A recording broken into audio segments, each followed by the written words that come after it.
Hello students, I am Hardik Shetha from Saraswat international academy Vapi. આજે આપણે ધોરણ 12 વિષય ભૌતિક વિજ્ઞાન ચેપ્ટર નંબર 6 વિદ્યુત ચુંબકીય પ્રેરણમાં સ્પર્ધાત્મક પરીક્ષાઓની તૈયારીઓ આગળ વધારીશું। તો આજનો ટોપિક છે એસી જનરેટર, તમારા ચેપ્ટરની લાસ્ટ થિયરી, બરાબર। અને આ એસી જનરેટર નામની થિયરી તમે ઓલરેડી બોર્ડના લેક્ચરમાં ભણી ગયા છો, એટલે અત્યારે આપણે ફટાફટ ખાલી રિવિઝન કરવાનું છે, બરાબર। એક ક્વિક રિવિઝન કરી લઈએ। चलो तो तमने खबर होय तो जनरेटर में एक एन ध्रुव एस ध्रुव वच्चे एक गूंचलू होतुं जेने आर्मेचर पण कहेवाय छे, बराबर। अने ते एक चोक्कस अक्षने अनुसार भ्रमण करतुं हतुं। भ्रमण करे ते रीते क्षेत्रफळ सदिशनी दिशा बदलाती हती, तेथी सतत चुंबकीय क्षेत्र अने क्षेत्रफळ सदिश वच्चेनो खूणो बदलातो हतो, बराबर। तो सौथी पहला लईए अचल कोणीय आवृत्ति।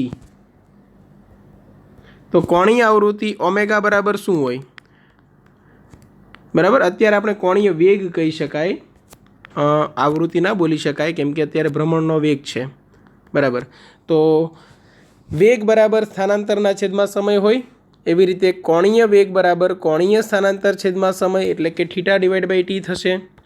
तो थीटा बराबर शू थशे, ओमेगा इंटू टी। याद राखजो, थीटा छे ए कोण नथी पण कोणीय स्थानांतर छे, बराबर। Theta equal to omega into T. हवे आपणे एवुं करीए छीए के धारो के टी बराबर 0 समये थीटा बराबर पण 0 छे। आवुं शा माटे धारवुं पड़े ए पण समजो के प्रारंभिक परिस्थिति में आपणे बी सदिश अने ए सदिश एकबीजाने समांतर रहे ते रीते राखीए छीए।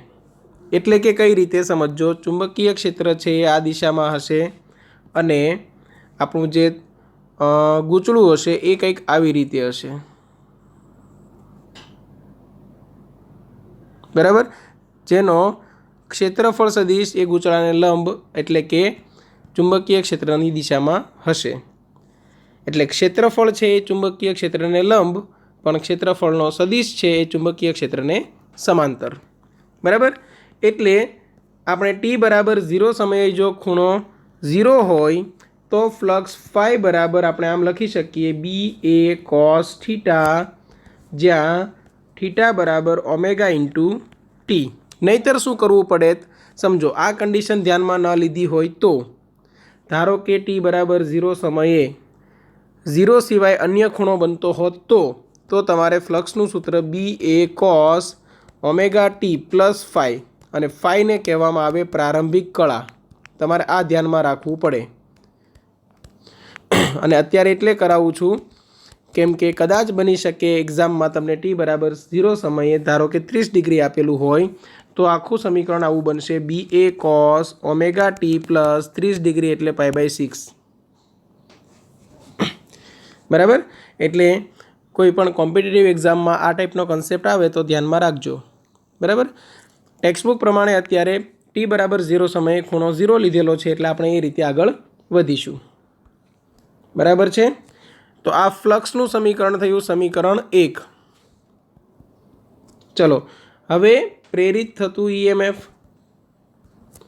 तो इंड्यूस्ड ईएमएफ एटले के प्रेरित ईएमएफ नुं सूत्र शुं होय, तो के minus D phi by D T, बराबर।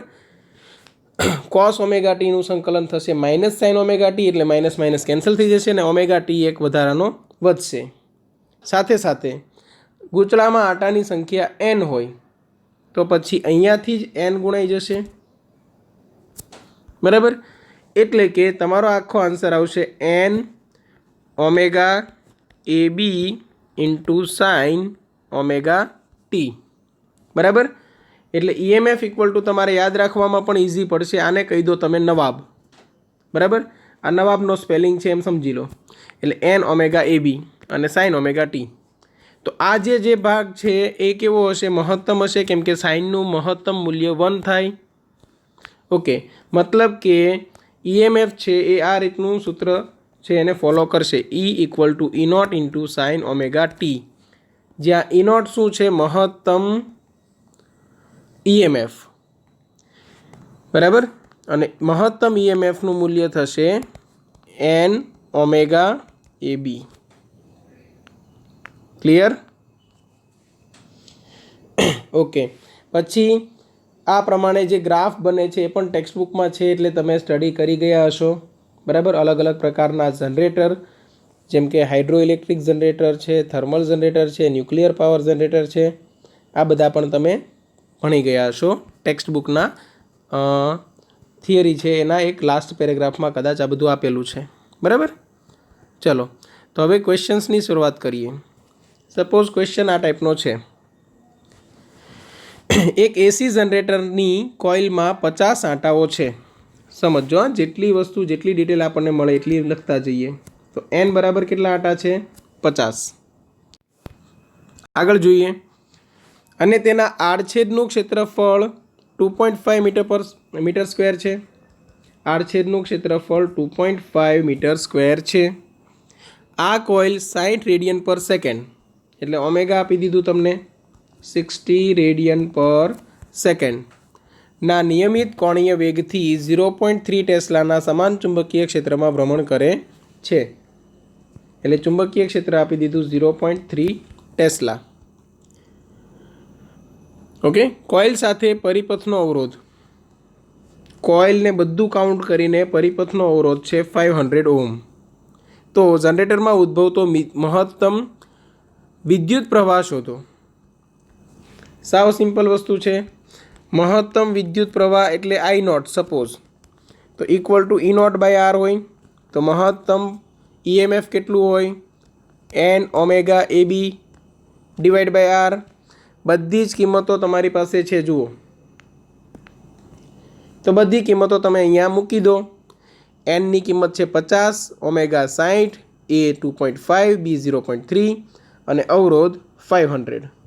એટલે તમને વિદ્યુત પ્રવાહ મળશે 4.5 એમ્પિયર. ક્લિયર? બધી કિંમતો તમારે જાતે મૂકવાની છે અને કેલ્ક્યુલેટરમાં એક વખત કેલ્ક્યુલેશન કરી લેજો. સ્પર્ધાત્મક પરીક્ષામાં તમને કેલ્ક્યુલેટર અલાઉડ નહીં હોય તો પણ કંઈ વાંધો નથી. આનું કેલ્ક્યુલેશન ઇઝીલી તમે જાતે કરી શકો છો વિધાઉટ કેલ્ક્યુલેટર. બરાબર. હવે શું કીધું છે? જ્યારે પ્રવાહ શૂન્ય હોય ત્યારે કોઇલમાંથી પસાર થતું ફ્લક્સ શોધો. ચલો, હવે બીજો ક્વેશ્ચન સમજીએ. આ પહેલો ક્વેશ્ચન હતો, એનું સોલ્યુશન હતું. બરાબર. હવે બીજા ક્વેશ્ચનનું સોલ્યુશન જોઈએ. તમને શું આપેલું છે? પ્રવાહ 0. સમજો, વિદ્યુત પ્રવાહ 0 હોય ત્યારે ઈએમએફ પણ 0 હશે. ઓકે, ઈએમએફ 0, તો ઈએમએફનું સૂત્ર શું છે? ઈ નોટ સાઇન ઓમેગા ટી એ 0 થાય. તો ઓમેગા ટી ખૂણો કેવો હોવો જોઈએ? 0. કેમ કે જુઓ, સાઇન ઓમેગા ટીની કિંમત 0 થશે. ઓમેગા ટીની કિંમત 0 એટલે સાઇનની કિંમત 0 આવે. એટલે આ ખબર પડી. અને એ ટાઈમ પર આપણે શું મેળવવાનું છે? કોઇલમાંથી પસાર થતું ફ્લક્સ. તો હવે ફ્લક્સ માટે શું કરી શકાય? એન બી એ સાઇનની જગ્યા પર, સોરી, અહીંયા આવશે કોસ ઓમેગા ટી. તો આ થઈ ગયું એન બી એ કોસ ઓમેગા ટીની જગ્યા પર 0. સમજો, પ્રવાહ 0 છે તેનાથી ખબર પડી ઈએમએફ 0 છે. તેનાથી ખબર પડી ઈ નોટ સાઇન ઓમેગા ટી 0 છે. તેનાથી ખબર પડી સાઇન ઓમેગા ટી 0 હોય. તેનાથી ખબર પડી ઓમેગા ટી છે 0 ડિગ્રી હોવું જોઈએ. ક્લિયર? અને એ ઓમેગા ટીની કિંમત ક્યાં મૂકીએ છીએ આપણે? ફ્લક્સના સૂત્રમાં. અહીંયા કોસ 0 એટલે 1 થાય. એટલે એન બી એ તમારો આન્સર આવશે. એન ઇન્ટુ બી ઇન્ટુ એ બધી કિંમતો મૂકી દો. એટલે આવી રીતે તમારે મૂકવાની થશે 50, 0.3 અને 2.5. બરાબર. એટલે આન્સર આવશે 37.5 વેબર. પછી થર્ડ કન્ડિશન શું છે જુઓ. જ્યારે પ્રવાહ મહત્તમ હોય ત્યારે કોઇલમાંથી પસાર થતું ફ્લક્સ શોધો. ચલો, પ્રવાહ કેવો છે? હવે મેક્સિમમ. તમને પ્રવાહ છે એ મેક્સિમમ આપેલું છે. તો પછી ઈએમએફ પણ કેવું હોવું જોઈએ? મેક્સિમમ. તો ઈએમએફનું સૂત્ર શું છે? E equal to E not into sine omega T. બરાબર. હવે ઈએમએફ પોતે જ મહત્તમ છે, તો ઈની જગ્યા પર શું લખી શકાય? ઈ નોટ. અહીંયા પણ ઈ નોટ સાઇન ઓમેગા ટી. એટલે કે સાઇન ઓમેગા ટીની કિંમત મહત્તમ કેટલી થઈ શકે? 1, કેમ કે ઈ નોટ કેન્સલ, બરાબર. તો ઓમેગા ટીની કિંમત કેટલી હોવી જોઈએ? 90 ડિગ્રી. એ પ્રમાણે આપણે ફ્લક્સ મેળવીએ તો flux phi equal to NBA cos 90 degree. cos 90 એટલે 0. એટલે સમજો, પ્રવાહ 0 ત્યારે ફ્લક્સ મહત્તમ, પ્રવાહ મહત્તમ તો ફ્લક્સ 0. ક્લિયર? ઓકે, આ ટાઈપના ક્વેશ્ચન આવે તો ધ્યાનમાં રાખજો. નેક્સ્ટ ક્વેશ્ચનનું સોલ્યુશન જોઈએ.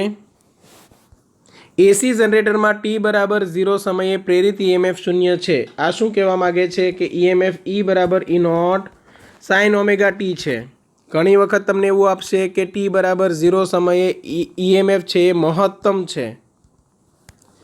તો 0 સમયે મહત્તમ હોય તેવો ગ્રાફ કયો હોય? કોસનો ગ્રાફ હોય. તો પછી અહીંયા સાઇનની જગ્યા પર શું આવી જશે? કોસ.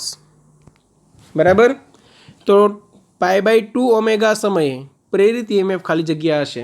તો સાવ ઇઝી છે. જુઓ, ઈએમએફ ઈ બરાબર. અત્યારે તમને વોલ્ટેજના ફોર્મમાં આપેલું છે આન્સર, એટલે આપણે લઈ લઈએ આ રીતે, V = VM sign omega T. તો V = VM સાઇન ઓમેગાની જગ્યા પર ઓમેગા જ રાખીએ છીએ અને ટીની જગ્યા પર π/2 ઓમેગા. બરાબર. તમને જે સમય ઈએમએફ મેળવવાનું કીધું છે એ સમય તમે ટીની જગ્યા પર મૂકી દો. ઓકે, તો અહીંયા ઓમેગા ઓમેગા કેન્સલ. તો અહીંયા થઈ જશે VM સાઇન π/2 સાઇન 90 ડિગ્રી કેટલું થાય? 1. તો વોલ્ટેજ કેવો હશે? π/2 ઓમેગા સમયે મહત્તમ.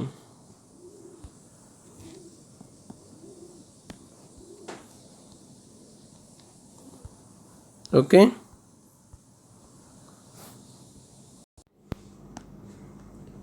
નેક્સ્ટ ક્વેશ્ચન છે.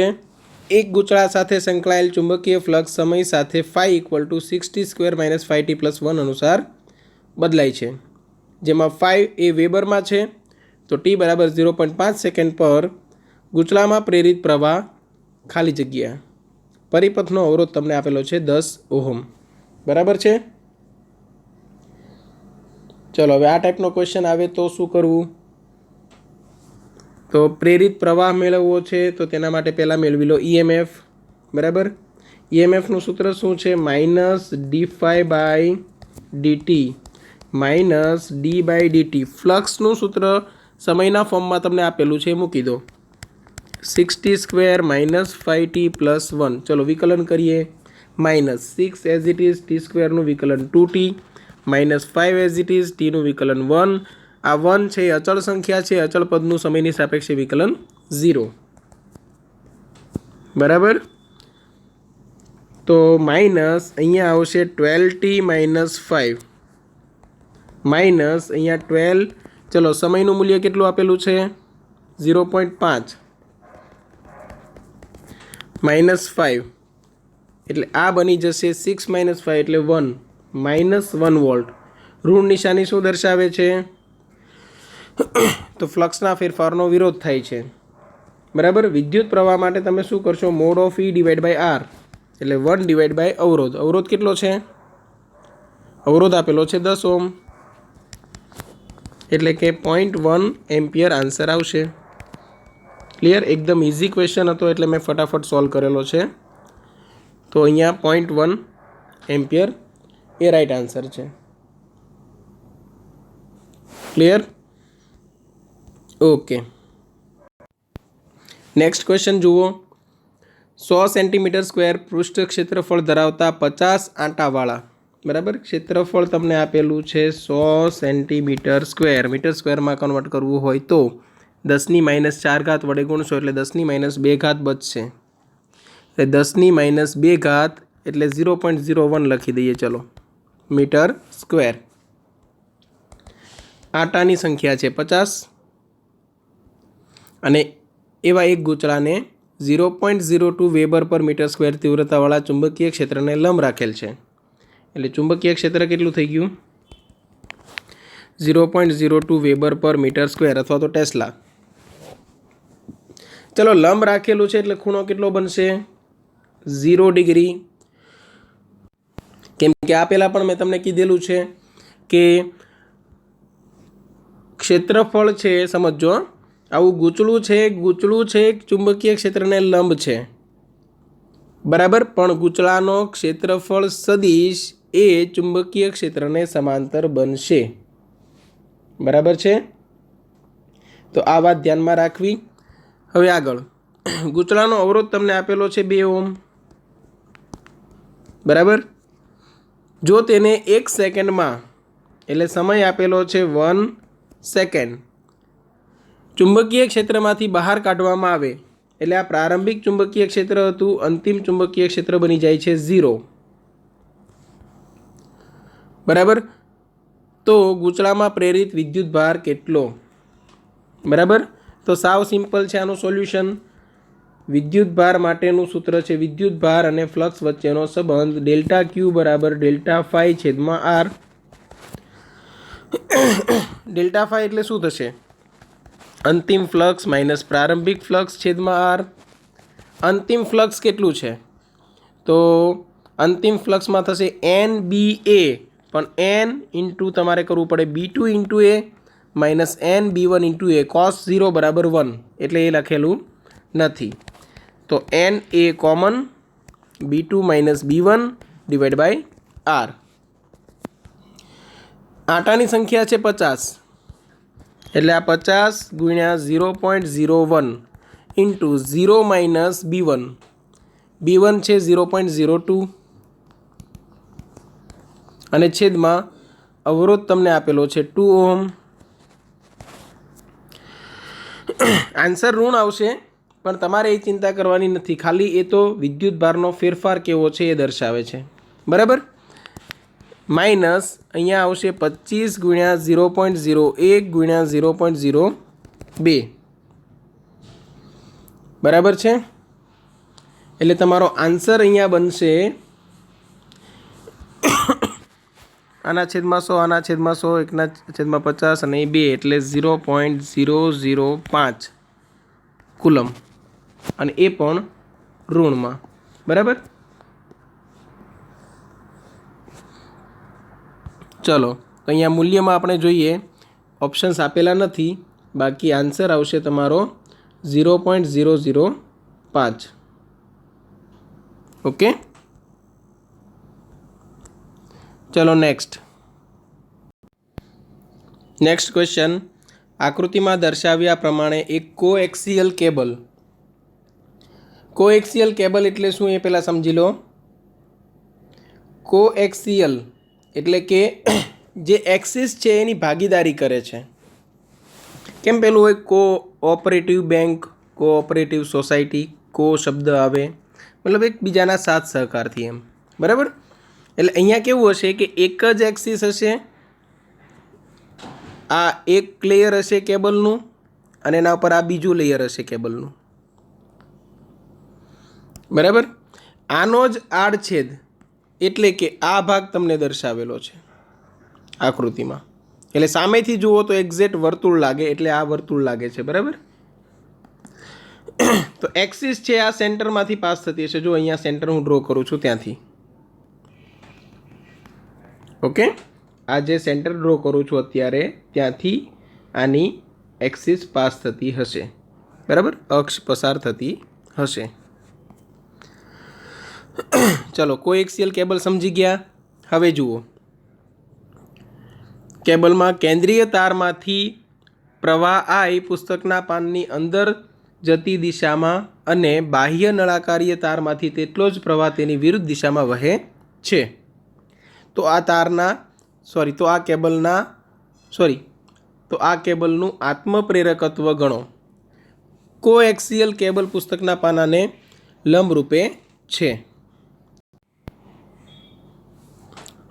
ચલો, તો હવે એક કામ કરીએ. અંદરના તારમાંથી ધારો કે વિદ્યુત પ્રવાહ I પસાર થાય છે, તેના લીધે તારના કેન્દ્રથી અમુક અંતરે આપણે એક સેમ્પલ પસંદ કરીએ. શા માટે?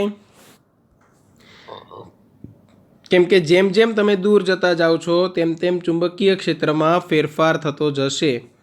કેમ? કેમ કે ચુંબકીય ક્ષેત્ર છે μ0I ડિવાઈડ બાય 2πr, તાર વડે ઉત્પન્ન થતું ચુંબકીય ક્ષેત્ર તે અંતર સાથે સતત બદલાશે. એટલે ફ્લક્સમાં સતત ફેરફાર થશે. ફ્લક્સમાં સતત ફેરફાર થશે તો પછી આત્મપ્રેરકત્વ તમને ડાયરેક્ટ મળી શકે નહીં. સતત ફેરફાર છે એટલે સંકલન કે વિકલનની તમારે હેલ્પ લેવી પડશે. તો હું એક કામ કરું છું, અહીંયા એક સેમ્પલ ડ્રો કરું છું, અહીંયા ક્યાંક.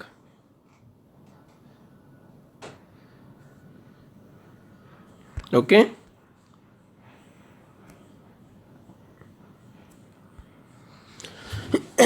ચલો એ સેમ્પલ છે તેની હું જાડાઈ રાખીશ, બરાબર? કેમ કે જાડાઈ નહીં રાખું તો સંકલનમાં આગળ નહીં વધાય. એટલે સંકલનની હેલ્પ લેવી હોય તો તમારે એક સેમ્પલ પસંદ કરવું પડશે જેની જાડાઈ સૂક્ષ્મ છે અને કેન્દ્રથી આપણે અંતર ફિક્સ કરી દઈએ. ચલો, કેન્દ્રથી ધારો કે અંતર છે x અને આ જે તમને જાડાઈ દેખાય છે, આ જાડાઈ, એ જાડાઈ છે dx, બરાબર? તો હવે સોલ્યુશન કઈ રીતે કરશું? તો અંદરના તારમાંથી ધારો કે I પ્રવાહ પસાર થાય છે. ધારો કે શું કામ? અંદર આપેલું જ છે આપણને, તારમાંથી I પ્રવાહ પસાર થાય છે જેના વડે અક્ષથી x જેટલા અંતરે ઉદ્ભવતું ચુંબકીય ક્ષેત્ર, ચલો કેટલું હશે? x જેટલા અંતરે ઉદ્ભવતું ચુંબકીય ક્ષેત્ર કેટલું હશે? B = μ0I ડિવાઈડ બાય 2π, અહીંયા અંતર આવશે x, બરાબર? હવે આપણે લઈએ L લંબાઈ અને dx જાડાઈ ધરાવતા સેમ્પલ, બરાબર? એટલે અત્યારે એમ કહીએ ધરાવતા સૂક્ષ્મ ખંડ સાથે સંકળાયેલ ફ્લક્સ. તો સૂક્ષ્મખંડ સાથે સંકળાયેલ ફ્લક્સ છે તો એ પણ સૂક્ષ્મ જ હશે. એટલે d∅ તમારે શું કરવું પડે? B × dA, સૂક્ષ્મ ક્ષેત્રફળ. હવે લંબાઈ L ક્યાં લીધેલી છે? લંબાઈ L એ અહીંથી પેજની બહાર તરફ આવતી દિશામાં છે. એટલે કે જો હું કોએક્સિયલ કેબલ આવી રીતે ડ્રો કરું,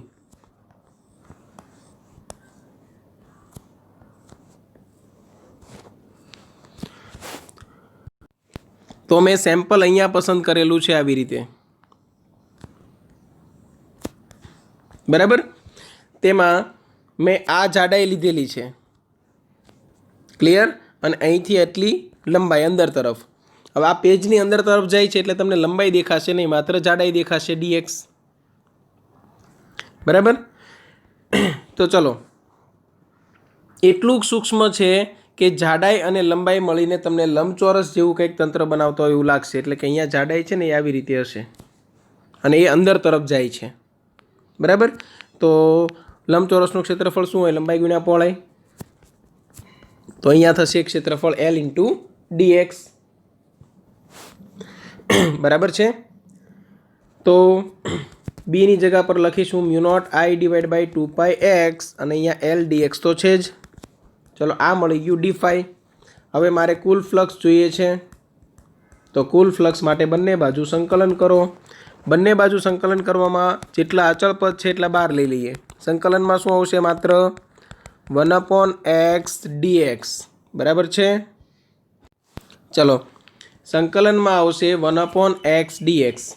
અને ક્યાંથી ક્યાં સુધી કરવાનું છે? તો કે આ જે તમને ધાર દેખાય છે ત્યાંથી અહીંયા સુધી.